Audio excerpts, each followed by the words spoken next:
중소기업 직장인에서 매달 월세가 저절로 들어오는 140억 자산가가 되신 분입니다. 대표님께서는 20년 넘게 지금 부동산 투자자로 활동을 하고 계시는데 네네. 굉장히 부동산 시장이 조금 혼란스럽잖아요. 그렇죠. 네, 시장을 조금 어떻게 보고 계세요? 금리가 상승했잖아요. 네. 그럼 다 아는 사실이고. 그래서 부동산이 전체적으로 다 하락했고, 주식도 하락했고, 코인도 하락했어요. 투자 자산은 다 하락했죠. 그렇죠. 그런데 오른 것들이 있죠. 어떤 게 물가, 물가. 소비재들이 다 올랐어요. 그리고 거기에 하나 더 오른 게 있죠. 월세. 그렇죠. 그러네요. 예, 그럼 저는 월세를 받는 사람이잖아요. 네. 그러면 소득이 줄었을까요? 늘었을까요? 늘으셨겠네요. 그러니까요. 그게 그렇게 되는 거예요. 그러니까 지금 현재 시장 상황이 월세는 소비재에 속해 있어요. 이게 투자 자산에 속해 있는 게 아니거든요. 이제 아파트도 하나 이제 갖고 있는 게 있거든요. 그거는 많이 내렸어요. 한 30% 정도 내린 것 같아요. 그래서 매달 한 1,000만 원씩, 2,000만 원씩 내려가고 있고요. 많이 내려갔네요. 예, 그런데 네. 저는 그 아파트 값이 내리는 거나 오르는 거는 딱히 걱정하고 있는 포인트는 아니에요. 월세가 내리는 게 걱정이지. 언젠가 다시 오를 수 있을 거고요. 저는 그때까지 팔지 않을 거니까요. 요즘 뭐 전세가율 얘기 50% 네네. 무너졌다 이런 얘기도 있고 그리고 뭐 전월세 시장도 계속 이렇게 등락이 있긴 하잖아요. 그렇죠. 예, 네. 그 시장은 조금 어떻게 보시나요? 지금 전세 가격은 지금 내려가고 있죠. 네. 근데 매매가가 내려갔는데 이미 우리 대한민국은 거의 갭이 얼마 없었잖아요. 그렇죠. 그러니까 매매가가 내리면 당연히 전세가가 내려가야지. 매매가보다 전세가가 더 높을 수는 없잖아요. 그렇죠. 그러니까 그렇죠. 당연히 내려가는 상황인 거고. 근데 제가 갖고 있는 원룸, 오피스텔 이런 형태의 제가 원룸 형태의 이런 주택들은 전세 가격은 안 내렸어요. 저희는 아무래도 기사 같은 거 보면은 아파트는 막 엄청 떨어졌다 막 이렇게 얘기가 나오니까. 그렇죠, 그렇죠. 근데 지금 원룸 같은 경우에는 전세가 많이 떨어지지 않았다는 걸로 이해해도 되겠고 네. 오히려 월세는 올랐을 수도 있겠네요. 월세는 많이 올랐죠. 제가 1년 전에, 한 2년 전, 그러니까 코로나 막 시작될 당시에 네. 뭐 2년 6개월 정도 전이라고 볼까요? 그 정도 전에 예를 들면 제가 갖고 있는 건물이 한 45만 원 정도 받았어요, 방에. 네. 원룸을. 근데 지금 70만 원까지 받고 있으니까. 70. 물론 저는 이제 특수한 지역에 있어서 거기 지금 삼성전자를 많이 짓고 있거든요. 그것 때문에 여파도 있을 수 있는데 전체적으로 대한민국의 원룸 형태를 이게 제가 지금 조사해 봤을 때 수도권 지역을 봤을 때 원룸 가격은 내리지 않고 올라갔다. 부동산의 우리 바람이 있잖아요. 네. 막 올라갔다가 막 미칠 것 같이 막 올라가다가 끝이 없이 올라가다가 막 내려갔다. 이런 흐름에 둔감해요. 이 자산들은 둔감해서 어디에 연동돼 있냐면 다 100%는 아닙니다만 어느 정도 일부 한 70% 정도는 수익률에 매여져 있어요. 우리가 상가 투자하는 거 기준으로 한번 보면 네. 상가를 10억짜리를 샀어요. 네. 근데 거기서 500만 원이 나와요. 그러면 그렇구나. 이 정도가 기본 루틴이지 이렇게 생각한단 말이에요. 신축 상가 같은 경우 예를 들면 10억이면 500이 나오는 게 정상인데 만약에 내가 이게 세가 안 나가요. 그래서 250만 원 내쳤어요. 네. 월세를. 네. 그러면 내 상가 가격은 얼마가 되는 거예요? 절반으로. 5억 되는 거예요. 그냥 그 순간에. 그럼 그렇기 때문에 내가 세를 낮추는 순간 내 자산의 가치는 반토막 나는 거거든요. 그래서 6개월 풀이 주고 뭐 1년 풀이 주고 막 이러잖아요. 그런 게 탄생하는 건데 그것처럼 완벽하게 탁탁탁 시나리오로 떨어지진 않지만 한 70%는 연동돼 있다. 30%는 시가 상승이라든지 아니면 이 부동산 상승기에 맞춰서 한 30% 연동돼 있다. 이렇게 보고 있어요. 만약에 그런 수익률과 연동이 되어 있다고 하면 네네. 금리랑도 좀 연관이 돼 있을까요? 물론 있죠. 저도 지금 계산해 보니까 한 800만 원 정도를 이자를 더 내고 있어요. 엄청 많이 내는데. 엄청 많이 내죠. 그러면 800이면 800만 원에 버틸 수 있겠어요? 아니요? 한 달에 1,000만 원을 받으시는 분이 네. 이자가 800만 원이 늘어났다 그러면 그 사람 살 수 없을 겁니다. 200만 원은 생활이 안 되잖아요. 안 되죠. 네. 근데 저는 그 앞에 전제가 있잖아요. 한 달에 9천만 원을 받고 있었고 이자로 한 1,000만 원 나가던 사람이 1,800만 원이 나가면 망하겠냐는 거예요. 그러진 않죠. 네. 그러면 지금 상황이 저한테는 투자하기 가장 좋은 상황이라고 판단하는 거죠. 왜요? 아니 지금 시장에 아무도 없어요. 그러니까 예전에는 아파트뿐만 아니라 원룸도 없어요. 2년 전만 해도 네. 부동산에 가면 네. 어때요? 막 사람이 꽉 차 있었어요. 발 디딜 틈이 없죠. 네, 그리고 막 이것 좀 까칠하게 물어보고 뭐 좀 싼 것 좀 물어보면 싼 데 가서 얘기하세요. 그럼 맞아요. 그렇게 싼 건 없어요. 그런데 이렇게 얘기한단 말이에요. 근데 요즘 어때요? 부동산 가면 팔이는 없지만 하여튼 팔이 잡고 있어요. 귀한 특히 차 네. 내오고 이렇게 하시잖아요. 네, 그렇죠. 그런데 놀러 가면은 일단 앉아서 맞아요. 차부터 드시면서 천천히 얘기 나누고 가시죠. 네. 본인도 심심해. 네, 맞아요. 그러니까 그런 상황에서 가면 물건들은 넘쳐나요. 아. 그럼 내가 언제 살 건지만 타이밍만 정하면 되는 거야. 이게 저점을 찍었다는 나름의 기준만 잡는다면 살 수 있는 거고 수익형 자산도 마찬가지로 건전하게 투자하신 분들은 그게 두렵지 않아요. 금리 상승이. 왜냐하면 월세를 계속 받고 있기 때문에. 근데 막 전세를 심하게 줘서 이미 수익형 자산인데도 불구하고 갭화돼 있는 것들이 있어요. 이 실제는 500만 원 나와야 될 건물인데 네. 전세로 바꿔가지고 150만 원밖에 안 나오고 있는데 이자가 150만 원이 늘어났어. 이런 사람은 그러면 남는 안 게 되지. 없잖아요. 네, 없죠. 그런 사람들은 어쩔 수 없이 내놓거나 이제 뭐 현금의 흐름이 막혀버리는 거죠.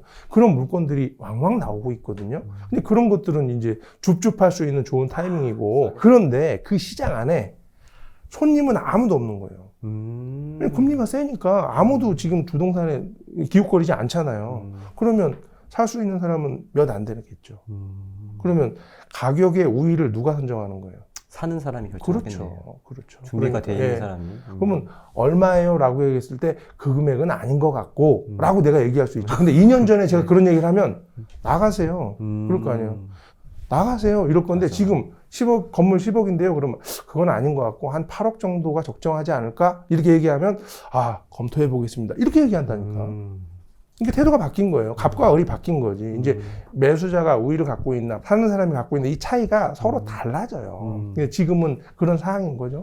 되게 어떻게 보면 사는 사람은 되게 그렇죠. 좋은 시장이라고 보이는데 그렇죠. 무주택자분들 혹은 1주택자 분들도 되게 많으시잖아요. 그렇죠. 그런 분들은 지금 시장에서는 어떻게 하고 있는 게 좋을까요? 지금 뭐 무주택자 분들이 무리해서 지금 집을 살 타이밍은 아닌 거잖아요. 어떻게 보면. 하락의 끝을 예측하기만 한다면 사도 괜찮지 않냐 이렇게 보는 건데 하락의 기준이라는 건 그거거든요. 결국 하락이 멈췄다는 얘기는 거래량이 증가하기 시작한다는 시그널이에요. 그래서 지금 약간씩 뭐 어느 지역에 거래량이 좀 터집니다 뭐 이런 식의 뉴스 기사들이 나오는데 네. 그게 대세적일 때 그때 이제 바닥을 찍고 다시 반등하는 시기가 돌아오지 않을까. 그 타이밍에 사시면 좋은데 중요한 건 금리죠. 금리. 네. 금리가 버틸 수 있는 상황의 금리냐 또 영끌 막 이렇게 해서 사야 되는 거냐 그거는 신중히 판단하셔서 투자하셔야 될 거죠. 그래서 하락 기회를 판단하는 기준은 일단 거래량에 있다. 그거는 뭐 어느 누구나 얘기할 수 있는 내용이니까 그걸 기준으로 보시면 좋을 것 같아요. 방금 거래량 같은 이제 지표들 좀 봐라 이렇게 말씀을 해주셨는데 그 거래량 외에도 뭐 부동산을 공부하는 방법이나 이런 팁 같은 게 조금 있을까요? 제 기준으로 말씀드리면 저는 손님이 많을 땐 저는 안 가요. 정부에서 규제하고 못하게 하고 막잖아요. 지난 3년 동안 엄청나게 그랬죠. 막았잖아요. 네. 그땐 전 부동산 투자를 하나도 안 했어요. 그러니까 제가 그동안에 갖고 있는 자산들은 그 전에 만들어진 거고 마지막에 한 3년 전에 하나 사고 저는 그 이후로 아예 투자를 멈췄어요. 왜냐면 너무 정부에서 규제 하는데 내가 이 판에 들어갈 필요가 없겠다 그래서 마지막으로 투자를 하고 멈췄어요. 그때가 아마 제가 현금 흐름이 한 5천, 6천 정도 될 때였던 것 같아요. 그 투자를 멈췄는데 멈추고 저는 브레이크를 밟았어요. 밟았는데 브레이크가 고장 난 거예요. 계속 밀려가면서 지금 9천만 원까지 올라가고 있는 거예요. 더 투자를 하지 않았는데도 네. 이렇게 올라간다는 거. 예, 투자 자산은 더 이상 사지 않았으니까 투자를 멈춘 거예요. 3년 네, 전에. 네. 정부에서 하도 사지 말라고 해서 그래 나라도 사지 말아야지 집값이 내려가겠다 싶어서 네. 제가 브레이크를 밟았어요. 네. 그때가 5천에서 6천 시그널이었었는데 제가 벌 때였는데 정확히 기억이 안 나요. 그래서 브레이크를 밟았는데 이게 계속 물가상이랑 같이 브레이크가 고장나서 계속 가는 거죠. 근데 제가 한 달에 5천, 6천을 벌었다면 그 돈은 뭐 했었을까요? 기존에 갖고 있는 건물의 전세를 월세로 전환만 한 거예요. 더 이렇게 수익률이 좋게. 예. 더 그렇게 된 거예요. 현금이 그러니까 더 많이 발생하게끔. 그럼 계속 아무것도 투자하지 않고 지금 3년 동안 계속 전세를 월세로 전환하고 그래도 남는 돈이 있으면 원금 갚고. 왜? 위기 상황이 곧 닥칠 거라고 예상을 하니까요. 지금 규제를 풀고 있잖아요. 네. 그러니까 저는 지금 투자를 해야겠다라고 생각을 하고 있는 거예요.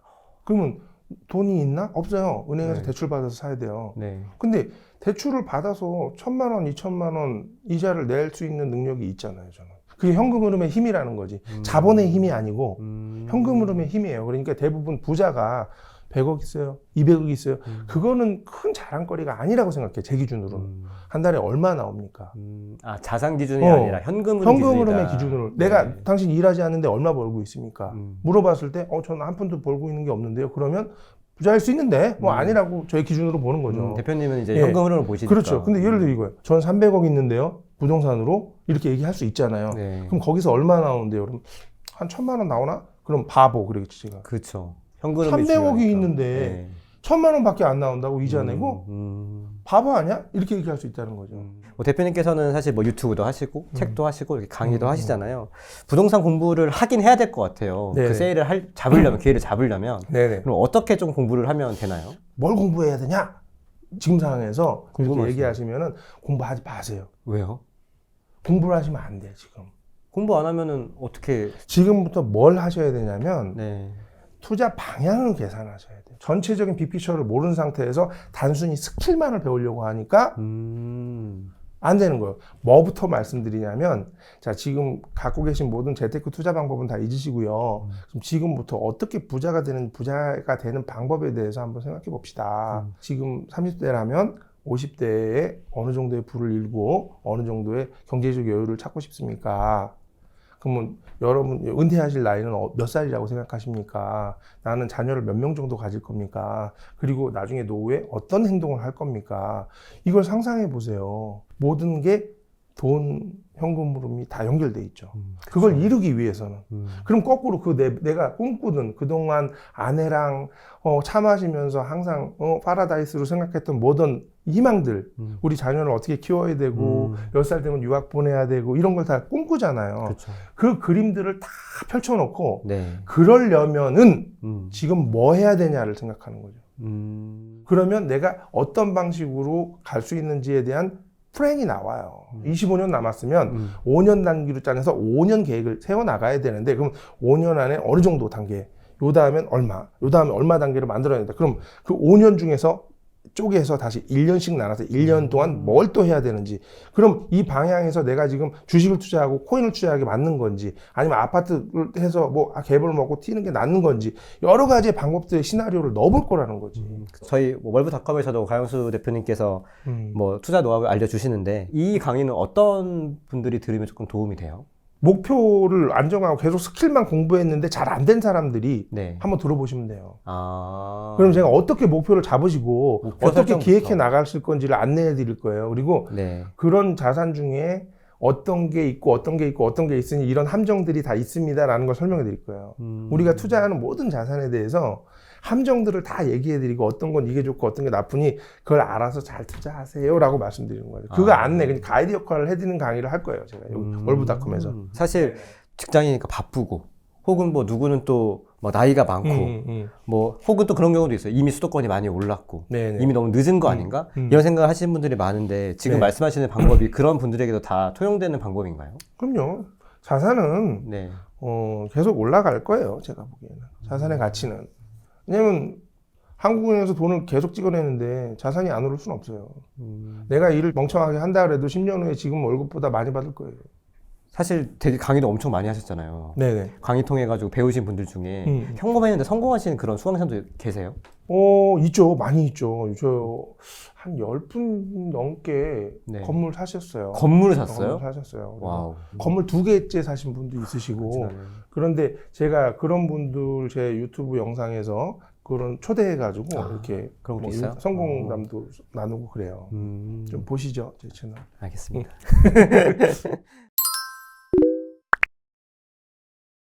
대표님께서 맨 처음에는 중소기업계 다니시면서 네네. 140억까지 이렇게 모으셨는데 혹시 그때 월급은 얼마 정도 되셨어요? 32만 원 받았는데요. 32만 원? 예. 처음 직장 32만 생활할 때 32만 원. 32만 원이요? 그러면 그걸로 얼마를 모으신 거예요?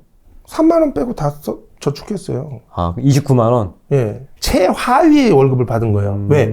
고졸이고 미필자였어요. 32만 원 중에 고정으로 나가는 돈이 없었어요. 왜냐면 우리 부모님 집에 살았고요. 네. 그리고 20분, 30분 정도 걸어가서 통근버스를 타고 그리고 회사에 출근해서 점심 주고 저녁 주고 통근버스 타고 다시 퇴근해서 집에 30분 걸어오면 할 일이 없네. 그러면 한 달에 고정으로 나가는 돈은 없는 거예요. 아예 없는 아예 거예요. 없죠. 아예 없는 거예요. 왜? 네. 삐삐도 없었고요. 근데 네. 우리 집은 그럼 고정으로 나가는 돈이 뭐가 있었나 생각해봤더니 물세 말고는 없어. 지하수 썼으니까 그때는 지하수. 정말 전기로. 1992년 얘기네요. 1992년도에 그랬어요. 네. 그러니까 고정 비용이라고는 아예 없었던 시절이라는 거지. 근데 지금 2000년, 2023년이잖아요. 최저임금을 받으시는 분들이 고정으로 나가는 돈이 얼마나 많냐는 거야. 그러니까 힘든 거야, 그분들이. 고정비용 기본적으로 나가는 게 휴대폰 요금부터 나가시잖아요. 대표님 지금 그렇게 하셔가지고 거의 뭐 연봉 또 2,500으로 또 이렇게 막 종잣돈을 열심히 모으셨다고 제가 들었어요. 네. 지금은 아까 다시 한번 말씀해 주시면 얼마 정도 수익이 되신다고 하셨죠?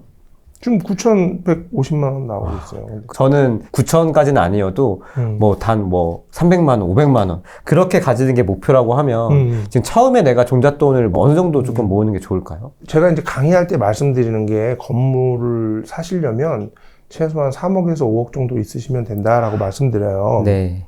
그러면 3억은 뭐고 5억은 뭔가요? 이렇게 얘기해요. 3억은 어느 정도 규모고 5억은 어느 정도 규모의 건물인가요? 이렇게 얘기해요. 그래서 그거의 기준은 아니고요.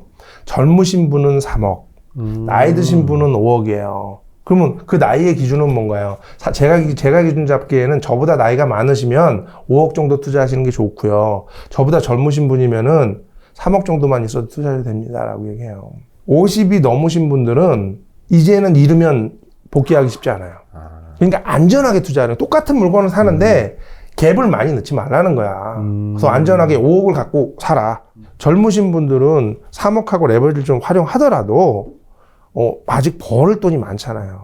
우리 선생님 같은 분은 아직 벌을 돈이 많으시니까 플레이하기가 편하시지 않냐. 그 기준인 거고. 네. 그런데 자꾸 수강생들이 1억에 사고 막 건물을 막 1억 5천에 사고 2억에 사고 막 이래요.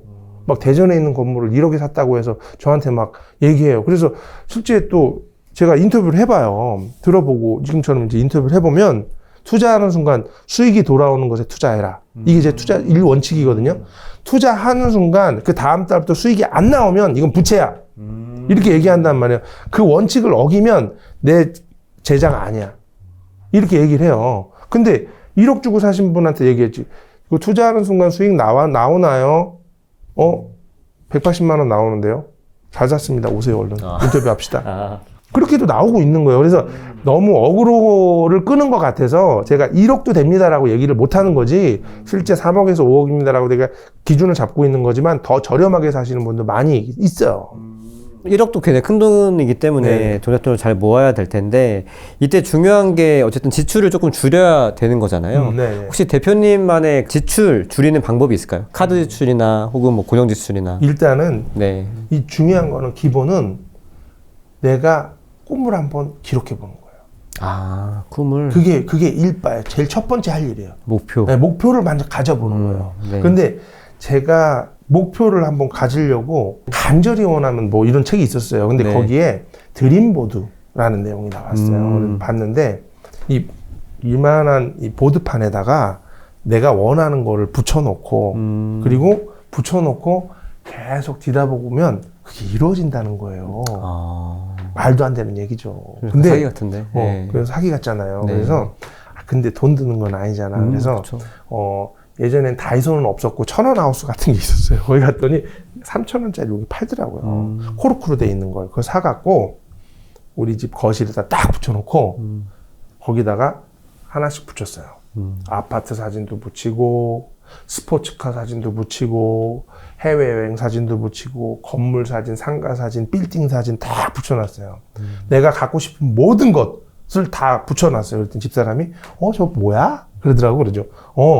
간절히 원하면 이루어진다는 책에서 나왔는데 저걸 붙여놓으면 이루어진대. 당신도 필요한 거 있으면 저기다 붙여. 그랬더니 별 이상한 취미를 다 하고 앉았네. 그러더라고요.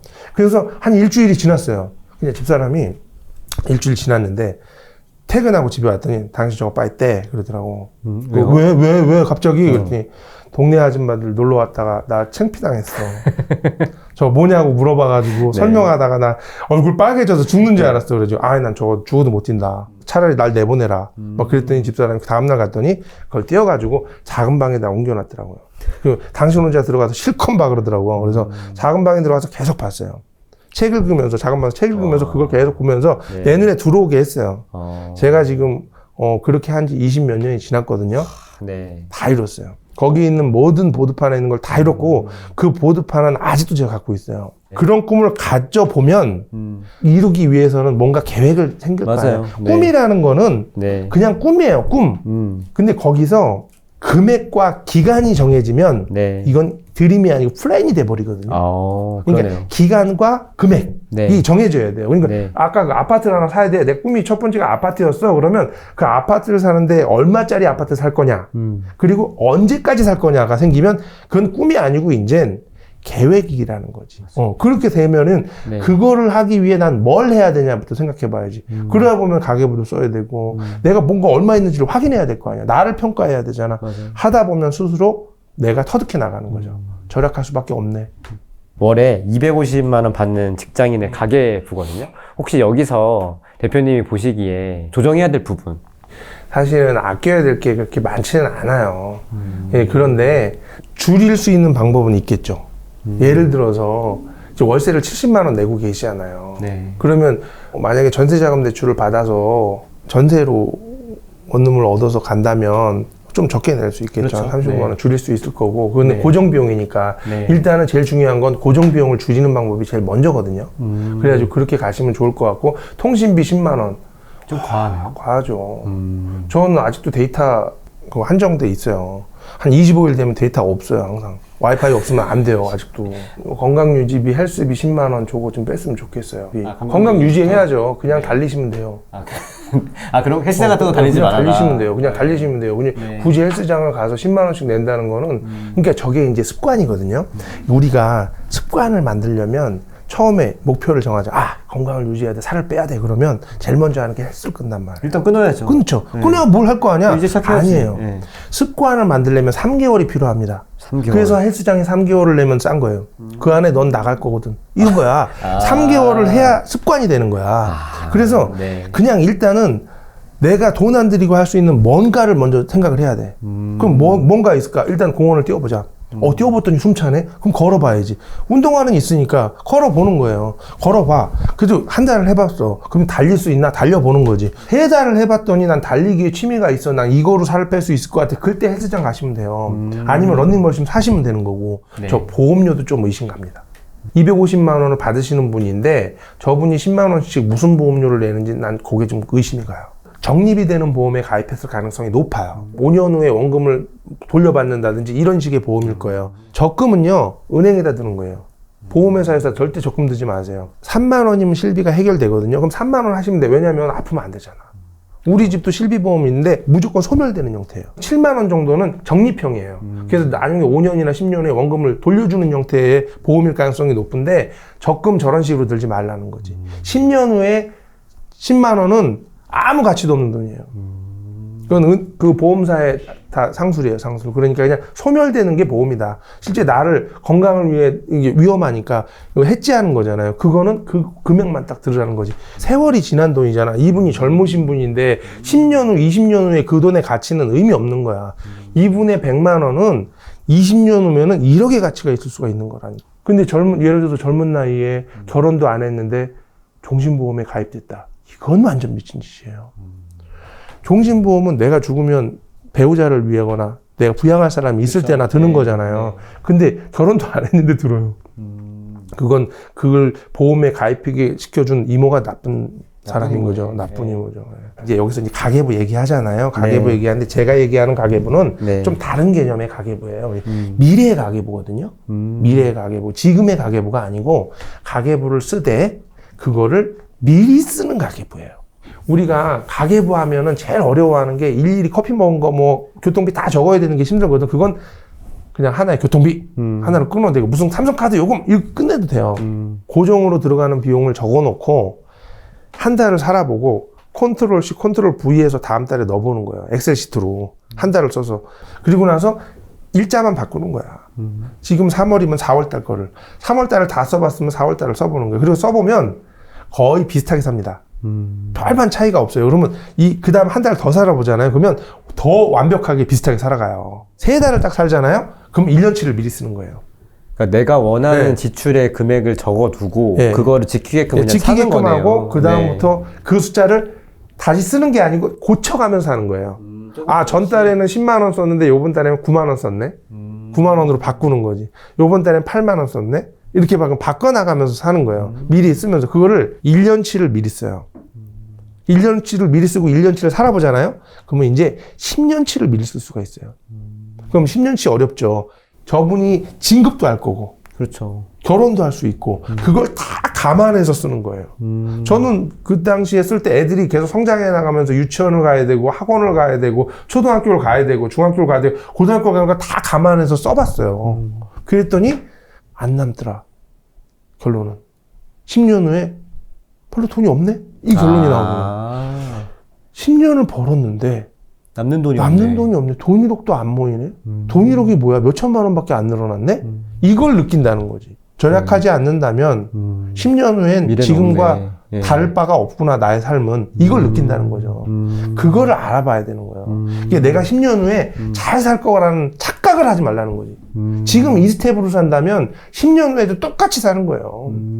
그러니까 이 계층 사다리, 빈자에서 멍세민에서 서민으로 가서 서민에서 중산층으로 가서 중산층으로 부자에 가는 이런 계층 사다리라는 게 있는데 이걸 한번 올라가 봐야 될 거 아니야, 위까지. 그렇죠. 그죠? 네. 우리가 삶이 그거잖아요. 네. 그런데 뭘 할 거냐는 거야. 재테크? 이것만 갖고 안 된다는 거죠. 지출을 통제하지 못하고 수입만 늘려갖고 부자 된 사람 내가 못 봤어요. 맞아요.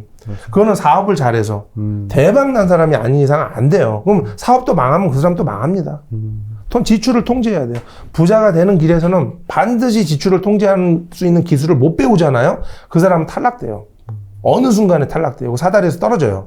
그러니까 올라가는 스텝을 계속 올라가서 난 비록 지금 서민이지만 중산층을 언제까지 스텝을 밟을 거고 요때부터 부자의 스텝을 몇 세까지 밟아서 몇 살에는 내가 어느 정도의 부자가 되겠다. 너 용주준 웃기지 마라. 내가 너는 몇 년 만에 잡을 수 있다. 이런 목표를 좀 잡아보시라는 거죠. 너 와서 자랑하는데 내가 너 잡아버릴 거야. 이런 계획을 한번 세워보시라는 거예요. 돈을 다 모은 다음에 아까 말씀하신 뭐 존잣돈 뭐 1억을 모았다. 그럼 그 넥스트 스텝은 어떤 게 될까요?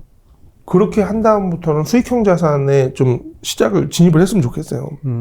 그래서 뭐 소형 아파트를 한번 사본다든지. 근데 만약에 내가 집도 없어. 네. 그럼 내 집부터 사라고 얘기해요, 저는. 내 집부터 사는 걸 권장시켜드리고. 네. 이제 주거의 안정이 먼저예요. 그러니까 대부분 이게 잘못된 생각들이 있어요. 저 돈이 부족한데 강의를 들었는데 그러면 제가 지금 살고 있는 집을 팔거나 아니면 전세를 주고 저는 그 돈을 갖고 투자를 하고 저 월세 살면 안 될까요? 이렇게 하시는 분들이 있어요. 절대 안 되는, 아주 잘못된 방법이에요. 그러니까 내가 200만 원 정도 월세를 내는데 살아요. 또 좋은 데 살아가지고 200만 원 내야 돼. 근데 수익형 자산을 샀는데 200만 원이 나오는 걸 샀어. 그럼 똔똔이죠. 똔똔이네요. 그럼 그게 버는 거예요? 잃은 거예요?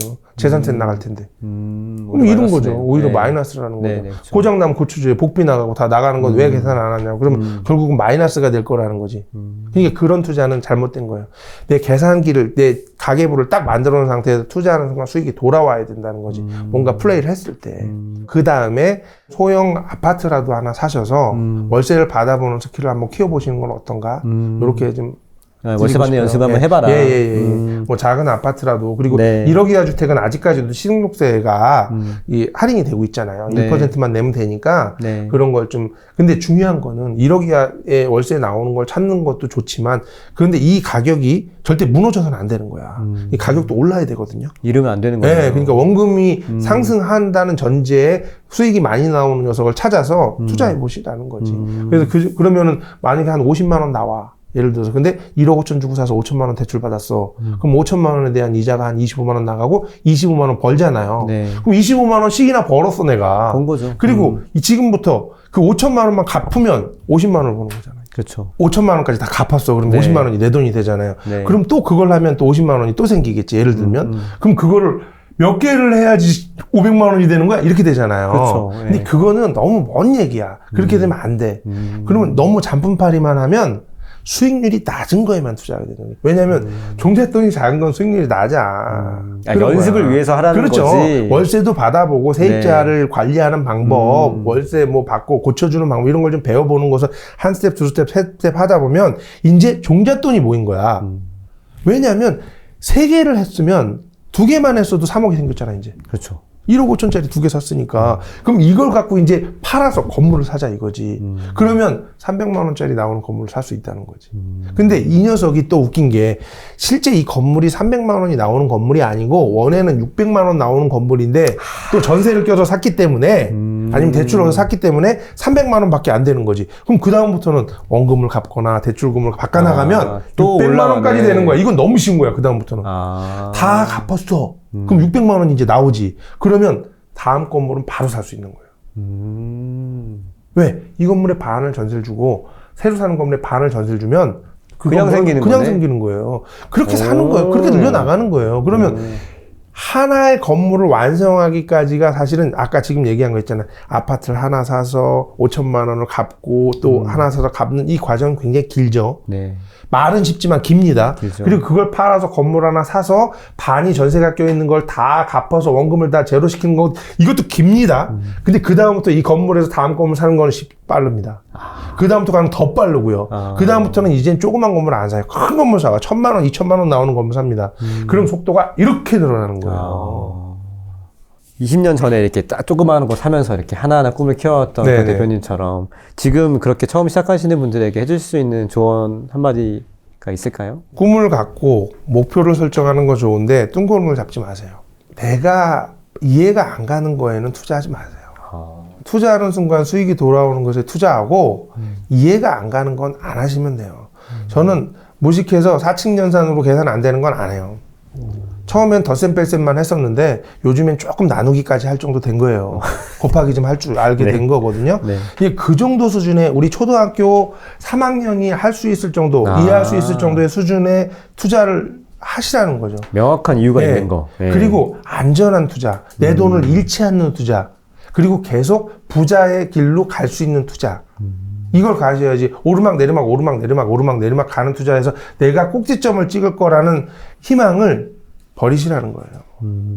내가 한 번 찍을 수는 있겠죠. 네. 두 번째 꼭지점을 찍을 수 있는 확률은 거의 없어요. 그래서 공부를 하시되 스킬을 먼저 배우려고 하지 말고 재테크를 먼저 배우려고 하지 말고 내가 어떻게 어떤 방향으로 부자가 되고 어떤 정도의 부자가 되고 어떤 그릇의 부자가 될 건지 그릇을 먼저 정해놓고 거기에 맞춰서 그럼 나는 뭘 공부해서 어떻게 방향으로 가는 게 좋겠다는 거를 그 다음에 기획하시길 바랍니다. 지금 1년간 금리가 오르면서 네. 엄청 힘들어하시는 집주인분들이 많으신데 그렇죠. 대표님은 조금 뭐 괜찮으십니까? 저는 좀 금리가 좀 더 올랐으면 좋겠다 이 생각은 조금 더 해요. 왜요? 네. 금리가 좀 더 오르면 네. 거품이 확 깨지지 않을까. 더 그러면 싸게 나는 할 더 수 사- 있으니까. 그러면 지금 시기에 대표님처럼 조금 더 잘 되시는 분, 흔히 말해서 망하는 사람도 있을 것 예. 같아요. 그런 분들의 차이점이 있나요? 그러니까 제가 조금 멘트가 좀 건방졌잖아요. 받아들이시기에. 근데 너무- 그 의미가 있는 거예요. 음. 제가 그렇게 생각하는 거는 저는 자신이 있다는 거예요. 왜냐하면은 저는 1년에 11월 달이 되면 민방위 훈련 같은 걸 해요. 여태까지에 있었던 위기 상황, 대한민국의 위기상, IMF, 금융위기, 뭐 서프라임 모기 사태, 여러 가지 사태들 있죠. 그 사태의 기준에 시나리오를 놓고 제가 지금 현재 상황을 거기다 넣어봐요. 넣어봐서 살아나느냐, 생존하느냐를 계량해봐요. 작년 11월 달에도 했거든요. IMF 위기가 와도 IMF 위안위기 때 금리가 몇 %까지 올라갔는지 아세요? 몇 프로였을까요? 25%, 26%까지 올라갔어요. 25? 지금의 뭐 네. 5배 그렇죠. 이렇게 되네요. 그러면 실업률은 얼마나 됐었냐 아세요 그때? 실업률이 절반 정도. 그러니까 절반은 직업이 없었던 거야. 그러면 갖고 있는 금리가 4%대의 금리였는데 네. 25%까지 올라갔을 때 제가 생존할 수 있을까요? 를 판단해 봐야지. 와. 금융위기 이런 거는 서프라임 이런 거는 아주 쉬워요. 8%까지 올라갔었고 12%까지 올라갔기 때문에 그건 아주 간단합니다. 그 정도는 무조건 통과돼요. 왜냐면 작년에도 괜찮았기 때문에. 그러면 지금 1년에 한 번씩 제가 자산 상태가 바뀌니까 계산해 보면 맨 마지막 단계가 세 번째 단계가 IMF 외환위기거든요. 그때 기준으로 딱 넣어보면 실업률 절반. 그러면 제가 갖고 있는 소득의 절반이 날아가는 거야. 왜? 네. 그들이 월세를 못 내는 거야. 임대료를 못 내는 거야. 상가의 세입자들이 임대료를 못 낼 수밖에 없는 거야. 내가 이자를 내는 게 중요한 게 아니라 그게 아니고 그것도 있지만 두 개 다 하는 두 개 다 거네요. 보는 거예요. 금리도 올라가고 네. 이 사람이 절반이 월세를 안 낸다는 전제로 아. 계산해 보는 거죠. 그럼 내가 간신히 살아남았어. 아니면 망했네. 이런 결과가 나올 수 있잖아요. 그렇죠. 네. 망했다. 그러면 실제 망하진 않았지만, 내가 다시 이런 IMF 외환위기가 온다면 난 망했구나. 이렇게 들면 저는 그 다음에 전략이 딱 있어요. 어떤가요? 투자를 멈춘다. 더 늘리지 않는다. 아무것도 안 해요. 원금만 갚아요. 그리고 다시 이게 그 위기에 버텨나갈 때면 내가 어느 정도의 그러니까 있어야 되는지 판단이 쓰잖아요. 어느 정도의 부채를 낮춰야 되는지 원금을 낮춰야 될 거 아니에요. 그거를 계속 낮출 때까지 아무것도 안 하고 계속 원금만 상환한다는 거지. 그러면 건전해지면 다시 투자하는 거예요. 그러니까 잘 되는 사람이랑 잘 되지 않는 사람의 차이는 그 최악의 상황을 가정해가지고 시뮬레이션을 돌려보고 안 좋은 결과가 나오면 딱 욕심을 제어하는 거. 그렇죠. 그 차이만 있는 거예요. 그렇죠. 그러니까 항상 우리가 3년 전만 생각해 보세요. 집값 영원할 것 같았죠. 강남 집값 평생 올라갈 거라고 생각했단 말이에요. 네. 근데 우리는 많이 살아왔거든요. 우리가 하루 살고 안 사는 게 하루살이가 아니에요. 40년, 50년 저 50년까지 못 살아봤는데 어쨌든 하여튼 우리가 한 40년 넘게 살아왔기 때문에 많은 상황을 겪었어요. 제가 IMF 때 살아남았던 이유는 그때 가진 재산이 없었기 때문에 살아남은 거예요. 역설적이네요. 네. 그때는 제가 20몇 살이라서 직장인이었거든요. 그 직장인이 뭘 갖고 있었겠어요? 통장에 잔고, 부채는 없었거든. 그러니까 망하지 않는 거야. 그쵸. 우리 부모님들도 딱히 잘 살지 못했기 때문에 망하지 않았던 거야. 근데 잘 살았던 사람들은 다 망했잖아요. 그렇죠. 그때. 그런 것처럼 매번 망하는 시기가 오고, 우리 부모가 망했고, 우리 삼촌이 망했었고, 우리 사람 금융위기 때 망하고, 뭐 때 망하면 생존하는 사람 몇 명이나 있는 거예요. 따지고 보면. 다 망한 거잖아, 결국은. 그렇죠. 네. 그러면 그런 상황들을 지켜보면서 왜 우리는 내가 망할 거를 생각하지 못하냐는 거야. 나도 망할 수 있는 거잖아. 맞아요. 그러면 예측해보고 그런 상황의 데이터들을 기준으로 이런 상황까지는 내가 버틸 수 있는 건지 아닌 건지를 판단해야 되는데 무조건 갭 투자하고 돌격 앞으로. 뇌절 투자. 돌격 앞으로야 그냥. 그냥 끌 수 있는 한 최대한 끌어가지고. 맞아요. 돌격 앞으로. 잭팟 터지기를 기다리고 있는 거지. 그러면 그 시장판에서 내가 과연 내 스스로 돈을 벌고 있는 거냐. 시장의 상황을 보고 나한테 수익이 생기는 포인트만 기대하는 거잖아. 내가 결정하는 상황이 아니거든. 시장 상황이 변해야 내가 돈을 버는 거야. 맞아요. 그러면 나쁘게 얘기하면 노름 같은 거예요. 그렇다고 볼 수도 있죠. 그냥 돌려놓고 네. 주사위 돌리고 판 돌리는 거랑 뭐가 다르냐고. 맞아요. 그게 어디 떨어지는지 기다리고 있는 거잖아. 빨간색이네. 이거랑 똑같잖아.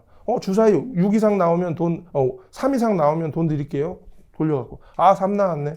내가 저 사람이 돌렸어. 그러면 그 상황을 지켜보는 거랑 다를 바가 없는, 너무 비약되게 설명했지만 그런 상황이라는 거죠. 그러니까 이 시장 상황을 내가 제어할 수 있는 거냐, 아니면 남이 제어하는 거냐, 그게 수익형 자산과 차익형 자산의 차이가 아닐까 이 생각이 드는 거예요. 그러네요. 어떻게 보면은 수익형은 확실히 내가 감당 가능한 부분만 딱 해가지고 하는 거고, 차익형은 그 시장 상황에 따라서 워낙 이게 그 차이가 크니까 그 파도를 타는 거잖아. 그냥 서핑하는 거죠. 오른 파도에 탈지 내린 파도에 타서 나는 오름이라고 생각했는데 내려가고 있는 거고, 그래서 망하는 거고. 그럼 그 파도는 내가 만든 게 아니잖아. 그냥 내가 서핑한 거잖아. 그런 개념으로 본다는 게. 근데 수익형 자산 하는 사람들은 그렇지 않았다는 거지. 제가 예전에 월부에 나와가지고 인터뷰할 때 대표님은 뭐 차익형 투자는 절대 안 하세요? 막 물어보시더라고요. 그래서 제가 이렇게 말씀드렸어요. 주변에서 저를 바보 취급하는 사람이 너무 많습니다. 지금 집값 엄청나게 오르잖아요. 그럼 주변에서 이 바보 같은 친구야, 강남에 아파트 사놓으면 몇 배 오르는데 왜 도배나 하고 앉았고 청소하고 앉았고 세입자고 월세 받으려고 그렇게 전전긍긍하냐. 네가 받는 월세가 한 달 만에 아파트 값이 오르고 있어. 이 정신 나간 친구야. 이렇게 얘기하는 사람이 많다니까요, 저한테 그때. 그때는 사는 게 더 이득이라고 보니까. 그렇죠. 그런데 저는 안 사고 바보같이 있었던 거지. 바보 소리 들어가면서 있었던 거지. 근데 지금 세월이 지났어요. 불과 3년밖에 안 지났는데 그 친구들은 뭐 하고 있을까요? 상황이 완전 바뀌었네요. 그렇죠. 저는 아직 도배하고 있고 청소하고 있습니다. 네. 그건 똑같아요. 저는 변한 게 없어요. 근데 그들도 아직도 그런 잭팟을 기다리면서 있겠냐는 거예요.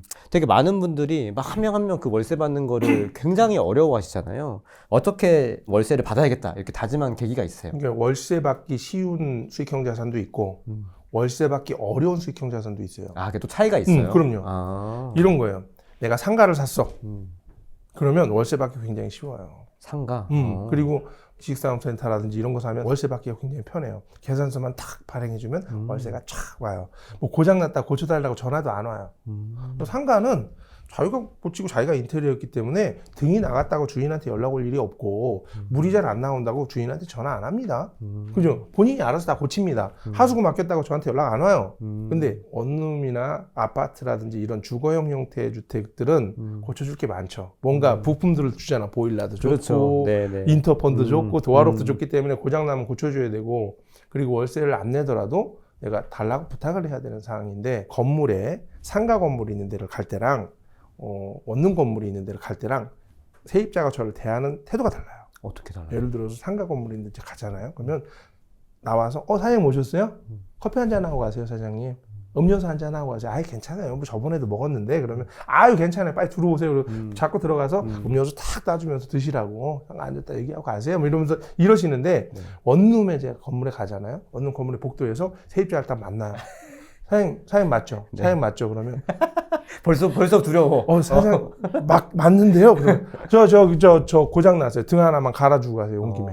이렇게 얘기한다는 거예요. 그리고 상가는 나갈 때 자기가 권리금을 받고 나가야 되잖아요. 그쵸. 그러니까 제가 알아서 세입자 맞춰놓겠습니다. 그리고 다음 세입자 탁 넣어주고 본인은 탁 엑시트하죠. 아, 근데 원룸이나 아파트들은 어떠냐면 돈 주세요 나가게.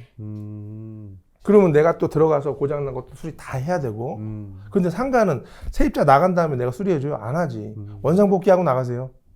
아니면 권리금 받고 나가세요. 이거잖아. 맞아요. 그러니까 깔끔한 거 하려면 상가 사시고 지식사업센터 사시면 돼요. 근데 왜 그걸 제가 안 할까요?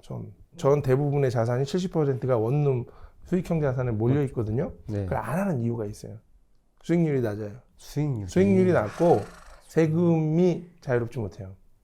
그래서 안 하는 거예요. 세금이 자유롭지 못하다는 거가 궁금한데 이게 어떤 차이가 있어요? 수익률이 높다고 해서 네. 그 자산이 좋은 건 아니에요. 왜냐면 세금을 해지하지 못하면 네. 대한민국에 남는 게 없어요. 다 털리는 거예요. 그러니까 대부분 투자를 잘못하면 네. 셋이서 동업하는 경우가 있어요.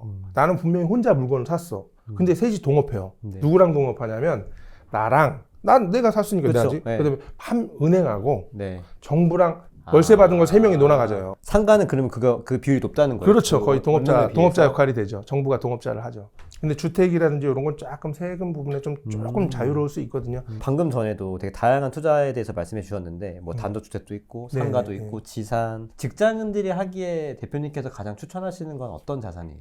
저는 직장인들이 제발 상가 좀 안 샀으면 좋겠어요. 상가 X. 네. 왜요? 아까 되게 깔끔하고 그러니까, 음료수도 마시고 할 수 있는데. 그러니까 그게 좋은데 네. 여러분들 있잖아요. 예를 들어 강남에 여기 지나가면 이거 목 좋다. 그런데 상가 사면 되는데 네. 그걸 못 사요. 엄청 비싸죠. 아, 비싸서. 그러면 어딜 가서 하냐면 네. 신축. 그러니까 신도시에 상가가 나와요. 구분 상가라고 해요. 구분 상가 다 두부를 잘라가지고 한 칸씩 팔아요. 한 칸씩. 두부 한 모씩 한 모씩 파는 거예요. 그것도 두부가 길어요. 이게 앞면은 조그맣고 뒤로 이렇게 길죠. 그쵸. 그렇게 다 잘라갖고 하나씩 팔아요. 네. 2층은 2층은 좀 두부가 뚱뚱하고 1층은 아주 얇은 두부예요. 그런 식으로 파는데 그것들이 입주가 안 돼요. 세입자가 안 들어와요. 공실 난다고. 예. 오랫동안. 세종 같은 경우에 10년째 세입자가 없는 건물도 많아요. 와, 10년이요? 네. 10년씩 빡세다. 네. 그리고 세종 같은 경우에는 이 상권이 안 살아요. 왜요? 인구 많은 거 아니에요? 주말에 없잖아요. 장사는 언제 잘 되는 거예요? 주말. 금, 토 하는 거예요. 금, 토 하는 거예요. 음식 장사, 술 장사를 한다는 기준으로 보면 금, 토예요. 회식을 그때 많이 하잖아요. 일요일 요즘 많이 안 하잖아. 그러니까 금, 토, 일 장사하는 건데 점심 장사하시면 일요일도 잘 되겠지만, 그런데 세종은 금요일 날 회식하는 부서가 없대. 그러니까 장사가 안 되는 거야. 금토가 아예 안 되는 거야. 금토일이 아예 안 돼. 이때 돈 벌어야 되는 날인데 이때 안 돼. 그럼 월화수목 장사해갖고 뭘 세를 내냐고. 그럼 대부분 신도시 상권에 저기 편의점도 들어오고 다 들어왔는데 대부분 수수료 매장이에요. 그냥 너만 주세요. 그리고 뭐 3년 동안 그냥 벌은 거에서 15%만 주세요. 그냥 하세요. 그 수익률이 진짜 안 나오겠네요. 안 나오죠. 그 사람 버티는 거예요. 그래서 상가는 조금 안 좋고. 예, 그래서 안 좋은 거예요. 지식사업센터, 지방의 집사람 다 망했잖아요. 가격이 많이 떨어졌다 하더라고요. 아니, 많이 떨어진 게 아니고 입주도 다 안 되고 있어요. 지금 난리 아예 났어요. 공신이 나고. 난리 났어요. 난리 났어요. 그러다 보니까 필수 재화인 거주용 자산을 사라는 거죠. 거주용 자산. 이거는 경기가 안 타잖아요. 경기가 안 타잖아. 왜냐면 누군가는 자야 되잖아. 경기가 좋다고 안 자? 밤새 술 먹어? 이런 거 안 되잖아. 잠은 자야 되잖아. 그러니까 네. 잠은 자야 되기 때문에 경기가 좋든 안 좋든 잠은 자야 되니까 필요한데, 중요한 거는 제가 경기도는, 수도권은 인구가 증가한다고 말씀드렸잖아요. 네. 근데 전국적으로 봐도 인구가 감소하고 있죠. 그렇죠. 근데 증가되는 게 하나 있어요. 세대수가 증가하고 있어요. 집은 많이 필요한데, 네. 집은 많이 필요해지는 거예요. 세대수가 늘어나고 있으니까. 특히 수도권의 세대수가 점점 늘어나고 있어요. 그러니까 늘어나고 있는데, 단적으로 1인 2인 가구의 세대수만 늘어나고 있다는 거죠. 1인 2인. 4인 3인 가족은 감소하고 있는 거예요. 거꾸로. 그러면 우리가 생각하는 40평대, 30평대 아파트는 앞으로 어떻게 될 것 같아요? 좀 잘 되긴 어려울 수도 있겠네요. 노코멘트 하겠습니다. 오케이. 인구가 경기도 수도권 일대로 몰려들고 있는 건 사실인데, 계속 몰려든다는 표현보다 계속 늘어나고 있는데, 그 기준으로 본다면 1인 거주의 형태, 오피스텔이 됐든 생활용 숙박시설이 됐든 원룸이 됐든 다세대가 됐든 다가구가 됐든 이런 자산들은 수요가 부족할 가능성이 높다. 이렇게 보는 거죠. 그럼 직장인으로서는 확실히 그런 주거용 원룸 투자가 좋다고 말씀하시는 것 같은데, 그러면 그거의 수익률은 대체 어느 정도가 나올 수 있어요? 지금 수익률을 수도권 평균으로 한번 말씀드려보면, 네. 단독주택 같은 경우는 3% 정도 수익률이 나오고요. 네. 그리고 상가는 5% 정도 수익률 나오고요. 그 다음에 원룸 건물 같은 경우는 7% 정도 수익률 나오고요. 근데 우리는 부동산을 살 때 네. 감가상각을 되는 걸 보고 사는 건 아니잖아요. 그런 건 아니죠. 이 가격이 올라야 되잖아요. 네, 어떻게 됐든 최소한 물가만큼은 올라줘야 맞아. 찍힌 네. 거잖아. 어떻게 보면. 그래서 원룸 다세대 다가구 건물, 이 1인 주거 형태의 주택들은 한 7% 수익이 나니까 그쪽이 가장 높지 않냐. 근데 손은 많이 가. 세입자가 더 많이 자주 맞아. 바뀌고 아까 말씀하신 대로. 그런 게 있지만, 상가 투자별 수익률이 높고, 그리고 아까 말씀드린 것 중에 주택 부분은 세금을 해지하는 방법들이 좀 있기 때문에 네. 좀 더 상가에 비해서는 더 유리하니까 수익률만 계산하지 말고 세금까지 감안해서 본다면 더 많은 수익이 나는 거라고. 실제 우리 있잖아요. 세전 새우 얘기하잖아요. 그죠? 네. 그거랑 똑같이 새우가 중요한 거지. 새우가 중요한 거죠. 네. 그러니까 새우를 기준으로 따지면 더 높은 수익이 주택 부분에서 나온다라고 말씀드린 거죠. 그러면은 제가 저번에 그 대표님 저희 월급 채널 나왔을 때도 네네. 인상 깊게 딱 들었던 게 저수지 이론이거든요. 예. 이 저수지 이론도 그거와 연관이 좀 돼 있는 것 같아요. 네네. 이거에 대해서 좀 설명해 줄 수 있나요? 예, 그래요. 저수지 이론이라는 게 이게 시골에서 만들어갖고 제가 만든 이론이다 보니까 시골에서 만들었어요. 이제 네. 여긴 서울에 와서 지금 얘기하는 거니까 네. 저수지 이론이라고 말고 네. 한강의 이론이라고 한번 얘기해 볼게요. 네. 한강을 보시면 네. 한강이 이게 한강 폭이 이렇게 있잖아요. 네. 폭이 있고 물이 가뭄일 때는 좀 내려왔다가, 근데 평상시에는 좀 중간 정도 있다가 장마질 때는 어떻게 돼요? 쭉 올라가죠. 쭉 올라가서 네. 이 고수부지가, 이게 고수부지라고 안 하죠. 요즘에 둔천이라고 하나? 공원. 한강공원. 네. 거기가 물이 잠기죠. 맞아요. 사실은. 그리고 뚝방을 만들어 놨잖아요.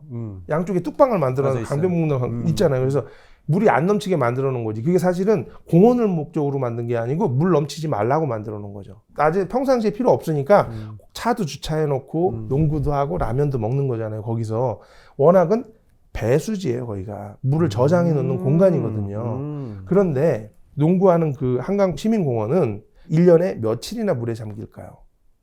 정말 며칠 안 돼. 한 일주일도 안 잠길 거 아니에요. 네, 그리고 그렇죠. 바로 청소해가 또 바로 네. 또 농구하잖아요. 네. 그런데 그런 좋은 애를 잘못 투자하면 큰일 나는 거예요.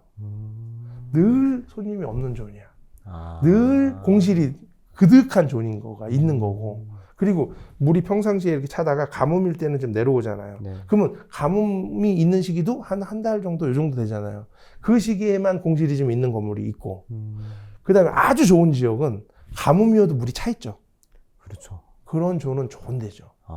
가뭄이 다 들어도 저쪽엔 다 공실이 막 늘어나도 내 건물은 공실이 없는 존들이 있어요. 이게 똘똘이 지역이 있다는 거죠. 그런 지역을 투자하는 게 첫 네. 번째지 않냐는 거예요. 그러니까 대부분 저희 수강생들이 막 조사를 해갖고 옵니다. 물건들을 막 찾아갖고 와요. 그럼 저한테 강의 시작도 안 했는데 와서 막 봐달래요. 이렇게. 네. 네. 그러면 강의를 듣고 판단하시죠. 그러면서 안 봐드려요. 왜냐하면은 모든 투익형 자산을 고를 때 기준이 물건만 봐요. 이렇게 물건만 보고 그 중에서 수익률 높은 녀석을 찾아요. 나름의 계산기를 두들겨서. 가성비지, 가성비. 우리 쇼핑할 때 가성비 좋은 거 고르는 건 기가 막히잖아, 우리가. 그러니까. 예, 틀린 건 없는 것 같은데, 지금. 예. 그래서 가성비 좋은 걸 찾아갖고 딱 와서 이게 좋네라고 하는데 그게 한강공원이라는 거야, 위치가. 네. 그러면 한강공원에 있는 거는 쌀 수밖에 없는 거잖아. 그리고 그 밑에 평상시에 물 있는 두 번째죠, B존. 그쪽도 쌀 수밖에 없는 거고. 그럼 A존은 네. 당연히 비싸게 팔겠죠. 그러면 그 네. 기준을 모르는 상태에서 사면 네. 아주 좋은 가뭄이 들었을 때 물이 차는 존에 있는 건물은 안 좋은 건물처럼 보인다는 거지, 우리는. 수익률 측면에서는. 수익적 측면에서는 너무 네. 비싼 거죠. 네. 되게 비싸게 파네? 이렇게 생각한다는 거야. 근데 집을 팔 때는 공실이 없다고 그러고 팔죠. 보기님한테 아파트를 하나 국가에서 좋은 일을 하셔가지고 네. 하나 찍으면 드릴게. 네. 그럼 뭐 받으시고 하나 딱 그냥 준다 그러면 어디 해야 되냐? 지금 당장 얘기하셔야 되는데. 반포냐, 압구정 어디가 좋죠? 그죠. 뭐 반포도 네. 압구정이 둘 중에 네. 하나 무슨 아파트 찍을 거잖아요. 네. 거기가 평수가 참 좋습니까? 구조가 좋아요? 아니요. 아니면 뭐가 좋아요? 그냥 뷰가 좋아요? 위치가 좋은 거죠. 위치가 좋은 거지. 네. 그거예요. 건물을 살 때도 위치가 먼저라는 거지. 그리고 나서 구조잖아. 그 건물이 몇 년씩인지는 나중 얘기잖아. 거기가 어디 있냐가 중요한 거잖아. 수익형 자산을 투자하는 데 있어서도 네. 이 여러 가지의 원룸의 형태의 존들이 있다 그러면 그 중에 가장 알토란 같은 A존, 그러니까 물이 빠지지 않는 존을 탁 타겟팅해서 사시는 게 우선이라는 거예요. 우리가 아파트를 고르는 눈과 똑같다는 거지. 아파트도 어느 지역이 먼저지. 그리고 나서 거기에 내 돈에 맞춰서 평수를 정하잖아요. 맞아요. 네. 그거랑 똑같은 개념으로 접근을 하시는 게 맞다는 거예요. 지역을 먼저 선정을 하는데 인구가 증가하고 세대수가 늘어나고 이런 네네. 것을 먼저 지역을 선정하고 그렇죠. 지역 조사를 해서 그 안에 스팟들 중에서 물이 안 빠지는 그러니까 그렇죠. 수요가 많은 곳에 수익률이 좋지 않더라도 그런 걸 잘 골라가지고 투자를 하면 좋겠다. 그렇죠. 대표님께서 현장에서 가서 직접적으로 보시는 건 좀 어떤 게 있어요? 처음에 투자하시는 분들은 새 걸 좋아하세요. 새 걸. 신축. 너무 좋은데? 좋죠. 네. 좋죠. 신축. 네. 근데 신축은 사기당하기가 너무 쉬운 물건이에요. 왜요? 왜냐면은 우리 상가는 네. 짓기 전에 분양을 하잖아요. 그렇죠. 그러니까 네. 상가를 손님을 내가 맞춰야 되는 거야. 그러니까 짓기 전에 그림만 보고 계약한단 말이야. 아까 그 두부 쓸어놓은 얇은 거 그걸 사는데 이 원룸이라든지 수익형 자산 다세대 다가구 건물들은 다 져놓고 팔면 안 팔려요. 세입자까지 다 맞춰서 실제 여기서 수익이 얼마 나온다는 걸 딱 보여줘야 그때 사요, 사람들이. 다 세팅이 끝나야지만 세팅이 사요. 끝나야만 사요. 그리고 산다고 하면 내가 네. 세팅을 맞춰줄 테니까 그때까지 잔금 내지 말고 기다리라는 둥 아니면 계약금을 돌려준다는 둥 뭐 이런 식으로 얘기를 한다고. 그러면 건축을 지은 사람은 빨리 팔아야 되니까 손님을 많이 맞춰야 되잖아요. 그러면 그 사람이 공인중개사를 찾아갑니다. 주변에 가서 이래요. 복비 얼마예요? 물어봐요. 하나 빼는데 그럼 한 20 얼마 받는다 그래요. 그러면 4배 준다. 100만 원씩 준다 그래요. 네. 넣어줘라. 근데 조건이 있다. 여기 시세가 지금 60만 원인데 70만 원에 넣어줘라. 이렇게 얘기하는 거예요. 더 비싸게? 비싸게. 대신 수수료 100만 원. 그럼 공인중개사는 좀 어리버리하게 생긴 사람들, 지방에서 여기 이 지역의 시세를 잘 모르는 사람들 오면 여기 신축이 있는데 좋아. 가봐. 다 새 거고 엘리베이터도 비닐도 안 뗐어. 그러면서 보여준단 말이야. 여기 가면 스타일러도 준대. 요즘에 스타일러 주는 건물이 어디 있어. 그러면서 이제 막 자랑하면서 이제 넣어줘요. 네. 근데 그래도 다 채우기가 쉽지 않죠. 그렇죠. 너무 워낙 시세보다 가격이 비싸니까. 그럼 그 다음엔 이제 건축업자가 공인중개사도 찾아가요. 왜 이렇게 안 빼주냐고. 그러면 자 100만 원 받고 이제 100만 원 주는 거에다가 플러스 알파를 더 던지는 거야. 자 3개월 프리 대신 70만 원 넣어줘요. 그러면 들어오는 사람 입장에서는 3개월을 네. 공짜로 들어온다는 기준으로 따지면 60만 원보다 싼 거거든. 그렇죠. 그러니까 오케이 그리고 들어온단 말이야. 신축인데도 시세가 60만 원인데 얘는 신축인데도 더 저렴한 거잖아. 어떻게 보면 3개월 공짜니까 그러니까 들어와요. 그렇게 들어오면은 수익률이 부풀리죠. 그렇죠. 다 70으로 세팅. 워낙 60인데. 그러면 워낙 11억에 팔아야 되는 걸 13억에 팔 수 있는 거지. 2억을 더 버는 거지. 그럼 수수료까지 100만 원씩 준 게 뭔 의미가 있냐는 거야. 그렇죠. 2억을 더 받았는데. 그렇죠. 신축 건물은 100% 그렇게 해요. 와, 100%요? 99로 합시다. 99로 합시다. 오케이. 99로 합시다. 근데 그거를 어떻게 알아요? 우리가 현장에 가면 대표님 아는 방식이 딱 있을 거잖아요. 그래서 신축 건물은 그렇게 세팅돼 있는 걸 감안하고 애초에? 네, 난 그냥 그럴 거다. 여기 돼 있는 건 이건 진짜 가격이 아니다. 내 시장 파악을 내가 해서 네. 그럼 여기는 70으로 돼 있지만 봤더니 60이 맞네. 그럼 60으로 수익률 계산을 두들겨 봤을 때도 살만하면 사는 거예요. 아예. 그거를 너 이거 거짓말해서 맞춰놓은 거지 이거라고 싸울 필요도 없고 안 사면 그만이지 왜 싸우냐고. 그러니까 거기 보고 내가 그 낮은 수익으로 계산을 해보는 거지. 60만 원씩으로 계산해 봤을 때 수익이 나는 건지 과연 그랬을 때 기준으로 판단해서 살지 말지를 결정하셔야 되는데 모르고 가면 좋아 보이지. 그럼 일단 현장에 가가지고 그게 신축이건 구축이건 어쨌든 얼마가 나오는지 수익률을 잘 따져보고 거기에 따라서 내가 또 결정을 해야 되는 부분이 있겠네요. 자세한 건 강의를 통해서 들을 수 있습니다.